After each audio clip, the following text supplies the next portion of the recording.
Hi friends, welcome back for your classes. तो अभी तक जो हमारा चल रहा है पेपर F4, तो उसमें हमने जो हमारा यूनिट 1 है, जो हमारा जो है विद्यालय संस्कृति और प्रबंधन में हमने विद्यालय के बारे में, संस्कृति के बारे में जान लिया है। विद्यालय में कैसी संस्कृति रहती है, कि क्या प्रबंधन है और प्रबंधन के कितने जो है कंपोनेंट है, उसके बारे में आज हम जो पढ़ेंगे। हमारा जो प्रबंधन के जो एक कंपोनेंट में जो आता है समय प्रबंधन, और समय प्रबंधन के अंतर्गत आता है समय सारणी। समय सारणी के द्वारा ही समय का प्रबंधन किया जाता है, समय का जो टाइम मैनेजमेंट किया जाता है समय सारणी के द्वारा ही किया जाता है।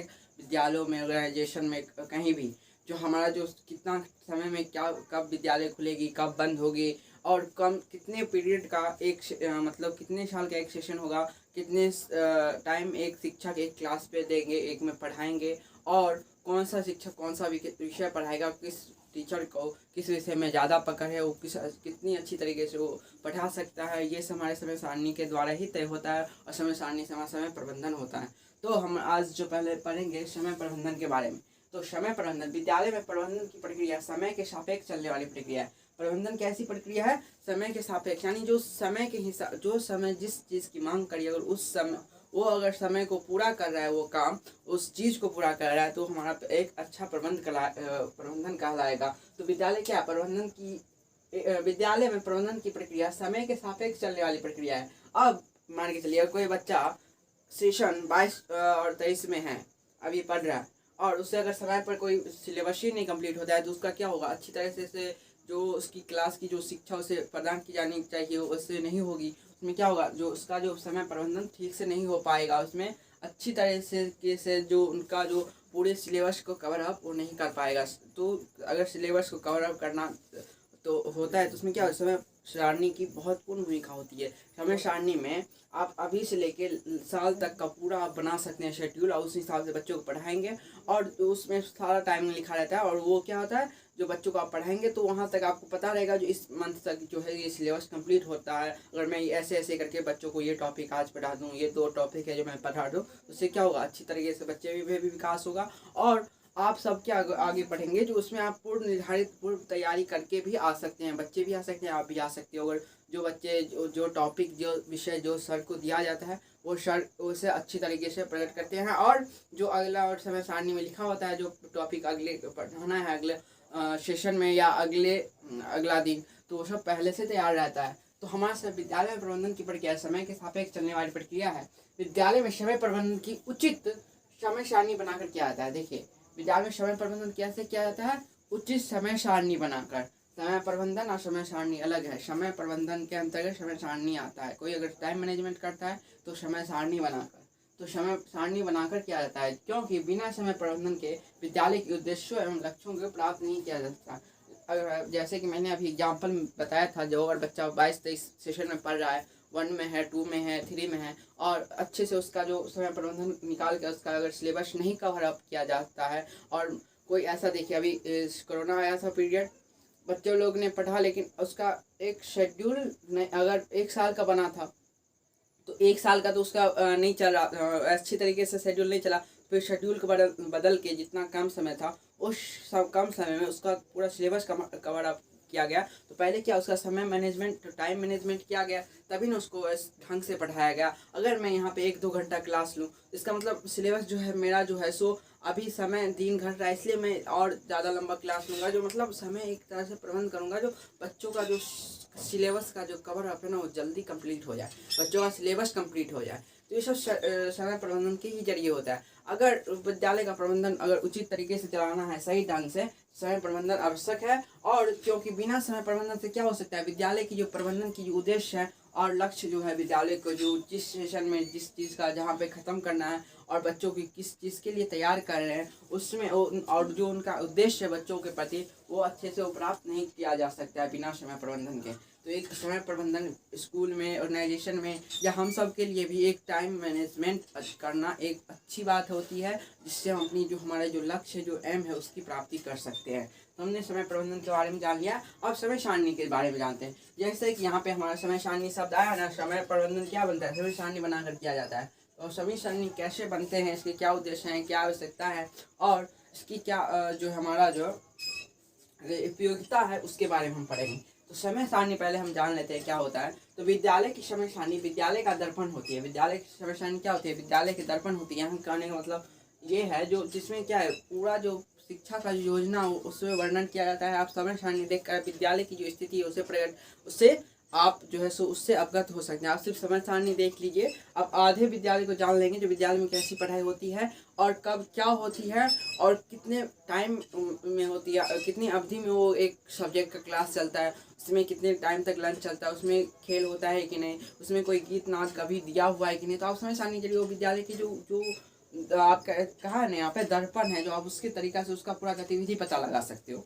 तो ये क्या है, समय विद्यालय की समय सारणी विद्यालय का दर्पण होती है, जिसमें विद्यालय की संपूर्ण शिक्षा योजना का वर्णन होता है। जो संपूर्ण शिक्षा जो योजना है, जो जैसे एजुकेशन प्लानिंग की जाती है देने की, सबका वर्णन उसमें पूरा जो वर्णन रहता है।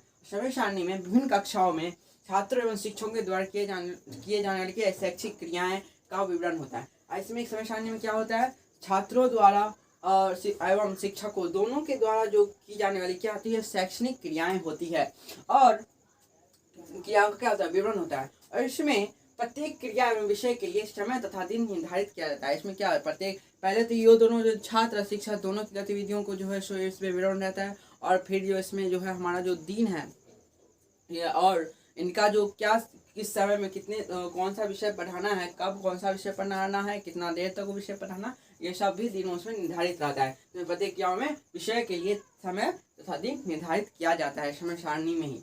अब हम समय सारणी का एक पॉइंट है हमारा, जिसकी उपयोगिता और इसकी आवश्यकता क्यों पड़ती है। तो जैसा कि मैंने पहले ही बताया, जो आप जितना बोल दिया उस पर आप इसका उपयोगिता लिख सकते हैं। अगर इसमें क्या उपयोगिता है, अगर समय सारणी अच्छी अगर नहीं रहती है विद्यालय में, तो विद्यालय का कार्यकाल अच्छे ढंग से नहीं हो पाएगा। कोई कुछ करेगा, अगर कोई एक ही सब्जेक्ट को 2 4 5 सर जो हैं 2 सर 3 सर ऐसे करके पढ़ा देते हैं, तो बच्चे में दूसरे जो हमारे विषय उसकी ज्ञान नहीं हो सकती है। और बहुत सारे ऐसे कारण हैं जो जिससे बिना समय सारणी से विद्यालय की जो लक्ष्य की प्राप्ति नहीं की जा सकती है। तो हमारा पहला देखिए इसमें पॉइंट लिखा है, समय सारणी के द्वारा उचित कार्य विभाजन संभव नहीं है। जैसा कि मैंने बताया, जो समय सारणी के द्वारा उचित कार्य विभाजन संभव है, इसमें क्या, समय सारणी के द्वारा उचित कार्य विभाजन संभव है। यानी कौन सा सर एक सर एक ही सब्जेक्ट पढ़ाएंगे, इतने समय तक पढ़ाएंगे, दूसरे सर जाएंगे तो दूसरे टॉपिक पढ़ाएंगे और दूसरा सब्जेक्ट पढ़ाएंगे, और जो शिक्षक जो सब्जेक्ट में निपुण है वो टीचर वो पढ़ाएंगे। तो समय सारणी के द्वारा ही हम जान पाते हैं। और मैं इतना बोल रहा हूँ एक लाइन पढ़ाने के बाद, आप सबको अगर ये पूछता है समय सारणी कैसी होती है, किस प्रकार की होती है, वो सब हम पढ़ेंगे। तो इसमें आप सब ये पॉइंट एक लिखा हुआ है, आज जितना मैं बोलता हूँ ना, वो पॉइंट सब भी आप लिख लीजिएगा ना। तो कॉपी आपको जो है ना, तो 2 पेज में आपका पहला 2 लघु उत्तरीय और हमारा होता है दीर्घ उत्तरीय प्रश्न होता है। तो कम से कम 1-2 पेज में लघु उत्तरीय और 3-4 मुझे लगता है आपको दीर्घ उत्तरीय लिखना होता है। तो आप अगर समय सारणी के बारे में पूछता है तो इसमें अगर इतना भी लिख देती हो तो अच्छा है, लेकिन अपने मन से भी आपको लिखना पड़ेगा। तो इसलिए मैं जो बोल रहा हूँ वो वर्ड पे ध्यान दीजिए। आप अगर वर्ड की आप में अगर रहेगी ना, आपके माइंड जो है सब कॉन्शियस माइंड में जो आपकी जो वर्ड रहेंगे, तो आपको एग्जाम में वर्ड की कमी नहीं होगी, लिखने में आपको सहायता मिलेगी। आप एक एग्जाम से जाने से पहले अगर मेरा वीडियो सब देख लेते हो ना, तो आपको लिखने में मैं गारंटी देता हूँ, अगर वीडियो देख लोगे और ध्यान से देखोगे तो आप में जो वर्ड की कमी नहीं होगी।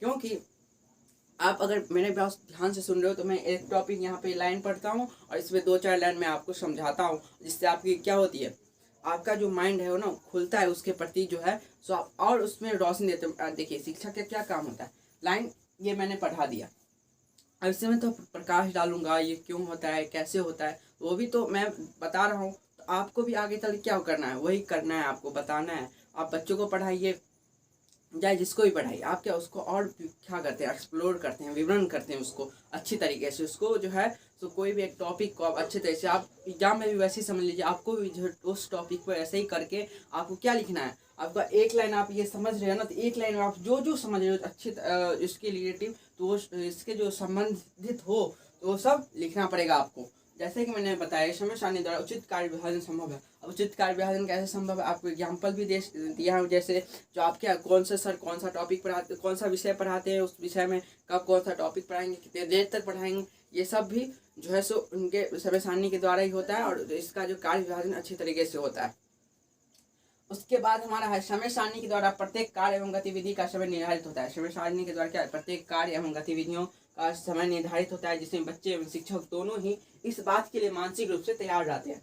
और इसमें मानसिक रूप से तैयार है, देखिए हमारा जो एक होता है काम जो आपको पूर्व निर्धारित करके बताया जा सकता है। जो एक प्रोग्राम आप मान के चलिए आपके स्कूल में एक प्रोग्राम है और आपको जो है सो आपको 2 दिन पहले पता जो है सर नोटिस दे देते हैं जो उस दिन प्रोग्राम होगा, आप उस दिन क्या प्रिपेयर करके जाते हैं। और कुछ ऐसा होता है ना सरप्राइज टेस्ट जैसे जो आपको उसी दिन पता लगता है, तो आप सब घबरा जाते हो, अब क्या करेंगे अब क्या करेंगे। तो सर 5 मिनट दे दीजिए, थोड़ा हम अपना जो है सो थोड़ा तैयारी करते हैं जो हो सके इतना जल्दी। लेकिन अगर आपको 2 दिन 1 सप्ताह पहले टाइम दे दिया जाता है तो आप उसे अच्छे माइंड प्रिपेयर करके अपनी मानसिकता जो है, जो अपनी सर्चेज हैं, जो मोबाइल से कुछ करके ऐसे करके जो आप सर्च करके अपना जो तैयार करके कुछ भी स्पीच हो, जो स्पीच वाला प्रोग्राम तैयार करके जाते हैं, या कुछ ऐसा ड्राइंग वाला हो, या कुछ ऐसे कोई डिस्कशन हो, तो ये सब क्या आप तैयार करके पूर्ण निर्धारित समय से आते हैं, तो आप मानसिक रूप से तैयार तो रहते हैं ना। जाना है तो मुझे बोलना है वहाँ पे और ये सब मैं बोलूँगा, तो ये नहीं भी बोल पाऊँगा लेकिन इससे रिलेटिव वर्ड तो बोल ही दूंगा। तो ये सब क्या आप मानसिक रूप से तैयार रहते हैं। तो आप जिस वर्ड आप समय सारणी से आपको पता चलता है जो इस घंटे में ये सर आ रहे हैं तो ये पढ़ाएंगे। अगर आपने कल वाला क्लास किया तो ये भी पता रहेगा कि कल कहाँ तक पढ़ाए थे, आज उससे आगे का पढ़ाएंगे। तो उसके हिसाब से सर भी तैयार करके आते हैं और हम सब भी तैयार करके जाते हैं। और टीचर को भी तो पढ़ना ही पड़ता है, टीचर बिना पढ़ाए तो नहीं पढ़ सकता, टीचर ही कभी न कभी पढ़ता है। अब जो इतना जो सर अभी अब जो हम नहीं कह सकते जो 5-10 साल पढ़ लिए उनको तो याद ही हो गया होगा जो टॉपिक पढ़ाते होंगे। लेकिन जैसे हम शिक्षक हैं हम और आपके जैसे, तो हम आप पढ़ाइएगा कोई इतना टॉपिक पढ़ा रहे, क्योंकि मैं भी इतना पढ़ा रहा हूँ तो मैं भी तो पढ़ के ही पढ़ाता हूँ ना, क्या होता है कैसे कहाँ होता है क्या किस वर्ड पे किसको दिक्कत होगी। वो अगर मुझे दिक्कत हो रही है तो मैं समझता हूँ आप सबको भी थोड़ी बहुत होगी।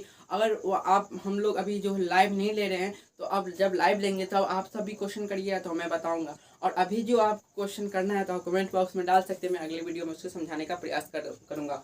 तो यहाँ पे जो हमारा जो है तो समय सारणी क्या होती है जिसमें बच्चे और शिक्षक दोनों ही क्या है इस बार मानसिक रूप से जो है सो तैयार होके आते हैं। हाँ, सेकंड जो है पॉइंट वो भी क्लियर हो गया।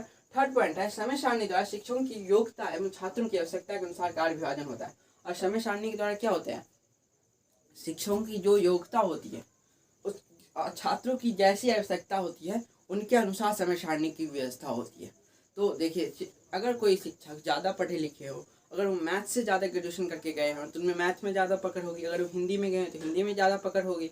और उस समय क्या उनका क्या विषय दिया होगा, जो हिंदी से आए जो हिंदी बैकग्राउंड के हैं हिंदी दिया होगा, जो इंग्लिश बैकग्राउंड के इंग्लिश और मैथ के बैकग्राउंड से हैं तो मैथ उनको दिया जाता है।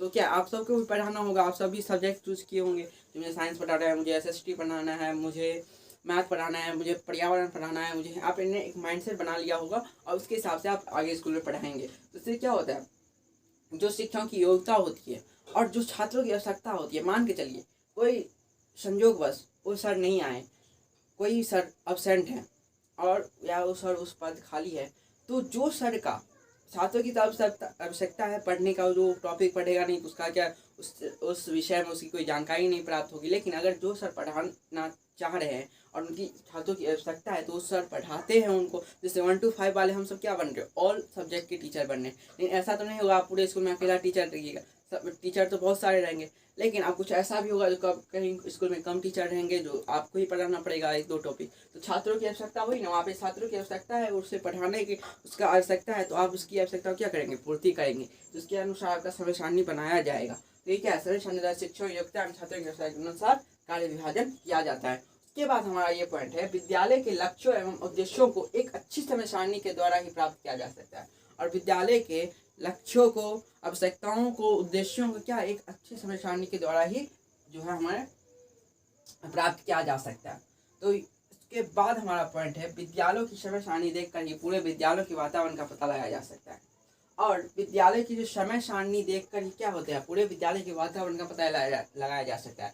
ये 2 पॉइंट मैं थोड़ा एक्सप्लेन कर देता हूँ। देखिए एक अच्छी समय सारणी क्या होगी, एक अच्छी समय सारणी वो होगी जिसमें बच्चों को पढ़ाई भी कराया जाएगा, गतिविधि भी कराई जाएगी, जो है और अन्य जो उनकी जो शैक्षिक विधि है उसके अन्य जो हमारे पढ़ाने की विधि तो अभी हम कर रहे हैं चौक मार्कर और बोर्ड से, लेकिन खेल विधि द्वारा भी पढ़ाया जाएगा।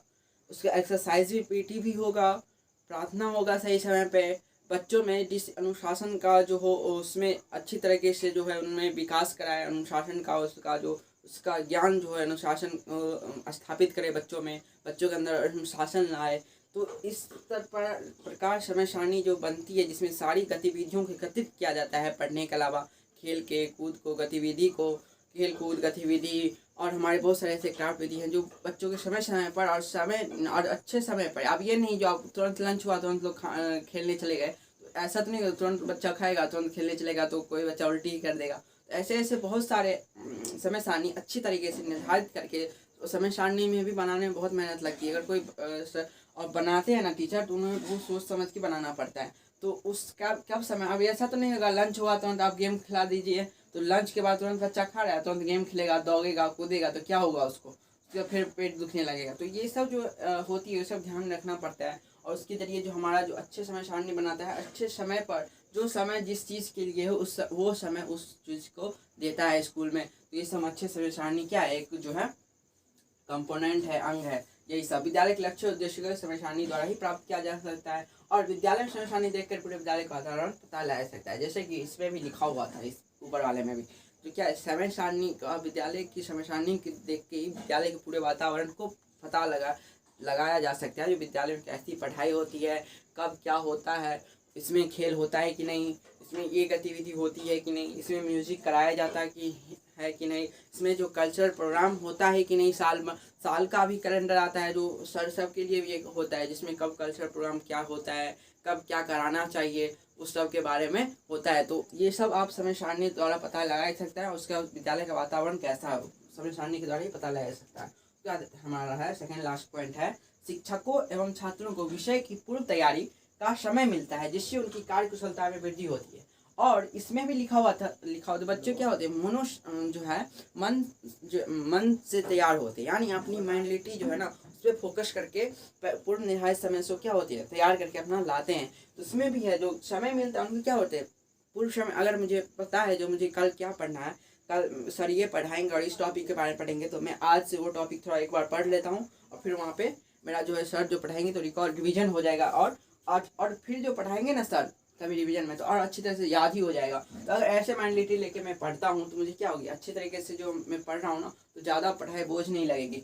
और इसमें भी है बच्चों में और इसके जरिए शिक्षा भी क्या होती हैं अपना जो है पूर्ण निर्धारित। अब जैसा मैं टॉपिक देखूंगा, कोई बुक देखूंगा, हाँ मुझे इसमें प्रॉब्लम है, मैं भी पढ़ूंगा, अच्छा ठीक है, लेकिन मेरा एक पॉइंट होगा उसमें मुझे दिक्कत आने लगेगी, जो ये क्या है, कुछ नया वर्ड मुझे मिल जाएगा तो मैं क्या उस पर सर्च करूँगा, उसको जो है मैं अच्छी तरीके से एक्सप्लेन करूँगा, पहले अपने में समझूंगा, हाँ ऐसे होगा, तो फिर मैं बच्चों को समझाऊंगा। मुझे क्या मिली पूर्व निर्धारित जो हम करने की जो हमारे जो कार्य कुशलता में जो वृद्धि आएगी। मैं जो इतना समझाने वाला था, मैं अगर इतना वर्ड समझाने वाला था तो अब जो मैं समझ गया हूँ तो बच्चों को मैं इतना ज़्यादा वर्ड समझा सकता हूँ। बहुत सारे वर्ड जो है अपने मन में हमारे माइंड में इकट्ठा हो जाएगा, तब मैं बच्चों को बोलूँगा तो बच्चे और बहुत प्रकार से जो है सोच समझ सकते हैं। अगर बच्चे एक एग्जाम्पल से नहीं समझते तो मैं दूसरा दूंगा, दूसरा से समझेंगे तो तीसरा दूंगा, तो मेरी कार्य कुशलता में क्या होगी वृद्धि होगी। और बच्चों भी में ये वो पढ़ के आएगा तो उसमें क्या होगी समझने की शक्ति जल्दी होगी, वो समझ जल्दी लेगा, जल्दी समझ लेगा, तो उसमें क्या जल्दी जल्दी